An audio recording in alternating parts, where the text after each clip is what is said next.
Saya pun heran yang macam mana ada orang bila dia besar dia benar cakap tipu. Semua fitnah, semua bohong. Yang saya dengan Datuk Najib ni tak betul, manjang aja. Semua tak betul. Abang kata orang faham, semua tak betul. Jadi itulah saya ingin merayu kepada penduduk-penduduk di sini, janganlah dengar cerita-cerita mereka yang temberam, cerita-cerita bohong. Kalau macam saya pergi ke luar negara, dia kata saya buang duit kerajaan. Kalau orang tak tahu, memanglah kata saya buang duit kerajaan. Padahalnya saya ni dijemput. Kalau macam saya pergi ke Riyadh, bukan senang nak pergi ke Riyadh. Nak pergi dijemput oleh Timbalan Menteri Pelajaran untuk wanita. Kalau pembangkang-pembangkang tu fitnah, janganlah dengar. Kadang-kadang tu dia cakap sikit je. Lepas tu dia cerita dia pula. Ya, dia tak cerita habis-habis, dia tak cerita. Dia kata, oh, Datuk Rosmah pergi melawat luar negara, buang duit kerajaan.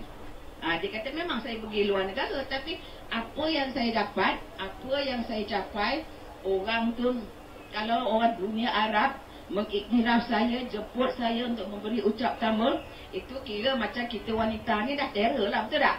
Kalau tidak, memang dia tak jemput saya pun. Kalau saya merapu je, dia kata, berapa masa pandang dia, dah panggil dia.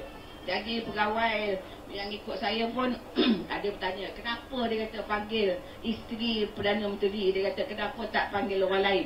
Dia kata dia dah tengok, ini pula dia elok jugalah. Kalau kita pandai tengok IT ke website ni lah, komputer semua ni. Dia tengok, dia kata website, dia kata sayalah yang layak dijemput, diundang untuk memberi ucap utama di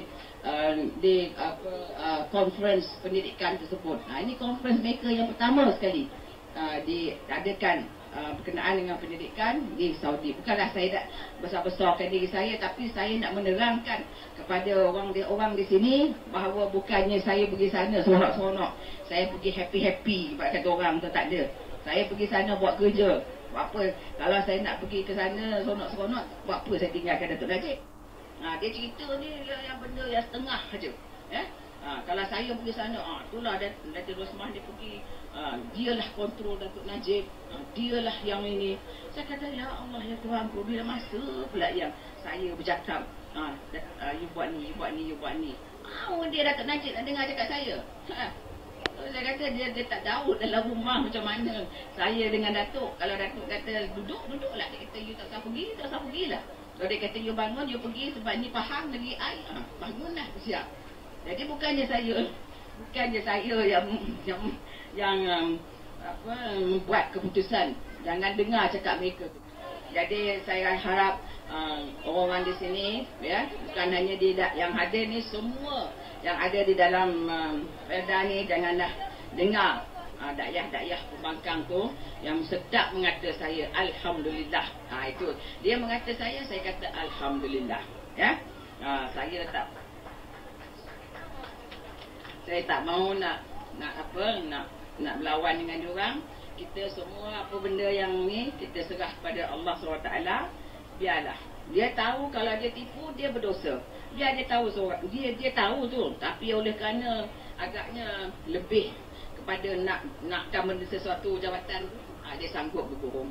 Jadi saya harap kakak-kakak sekalian, ya, tengoklah muka saya puas-puas. Kalau saya ni menipu, ada ke ni muka penipu? Tak ada dah.